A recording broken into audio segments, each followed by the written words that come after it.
Buen día. Vamos a dar inicio con la materia, continuando con lo que es la estructura económica y vamos a ver el día de hoy lo que es la crisis económica que se dio durante 1982. Hay que recordar que a partir de 1981 el petróleo mostraba una sobreoferta aunado a la lucha contra la inflación que se daba en Estados Unidos y que provocó que se elevaran las tasas de intereses, encareciendo los créditos adquiridos por los demás países.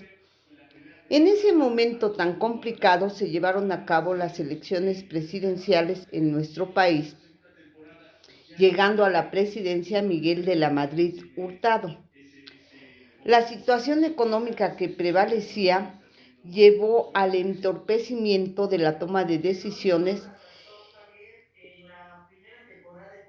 como fue no depreciar el tipo de cambio, interrumpir la expansión de la economía de 1981, lo que trajo grandes consecuencias.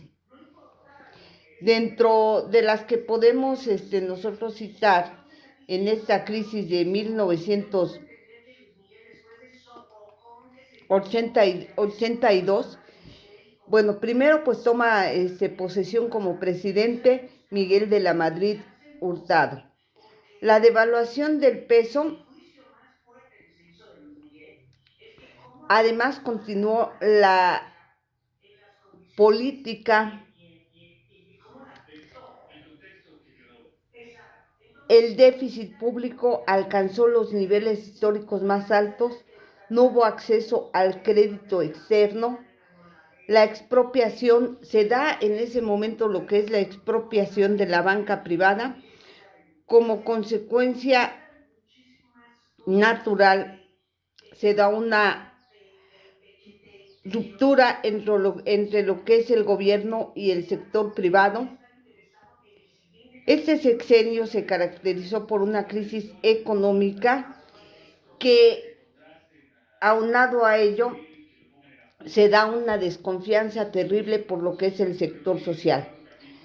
La situación en la que se encontraba nuestro país, sin crecimiento, inflación altísima, en ese momento quien era el presidente adopta medidas extremas de autoridad, hay una devaluación del tipo de cambio y trató de realizar una renegociación de la deuda externa. Por lo tanto, se da una disminución en lo que es el Producto Interno Bruto.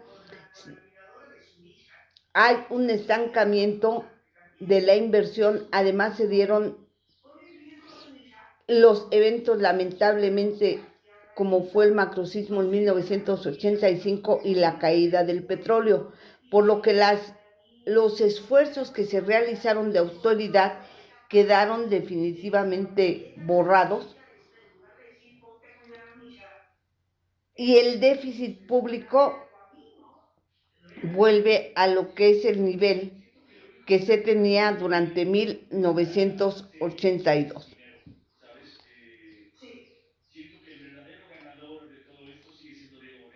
Aquí podemos nosotros decir que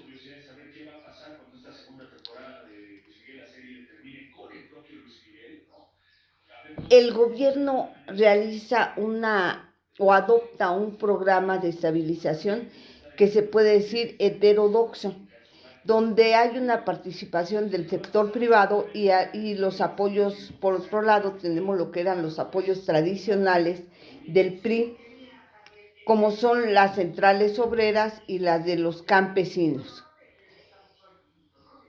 Cede la inflación, pero la economía del 88 lamentablemente continúa estancada.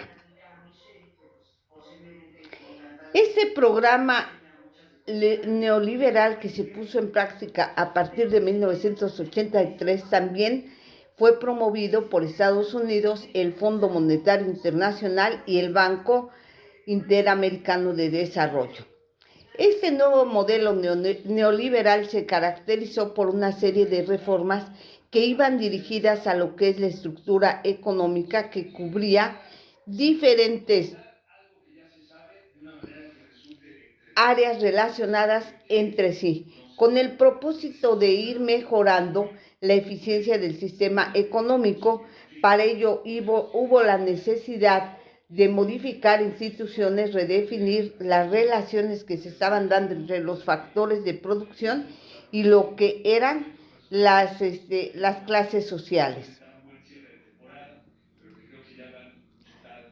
Este modelo de alguna manera lo que hacía era o prometía mejorar lo que era la competitividad, estimular el libre acceso a los recursos de capital y a los tecnológicos, así como promover lo que era la estructura económica más flexible, con el ánimo de ir desarrollando un ambiente más favorable para los inversionistas, tanto nacionales como extranjeros, con el propósito de lograr un crecimiento económico sostenido, y esto tenía que redundar en lo que eran la estabilidad de los precios y por ende una mejoría en lo que era el bienestar de la población. Este programa que se puso en práctica descansó en una serie de reformas estructurales. Que tengan excelente día.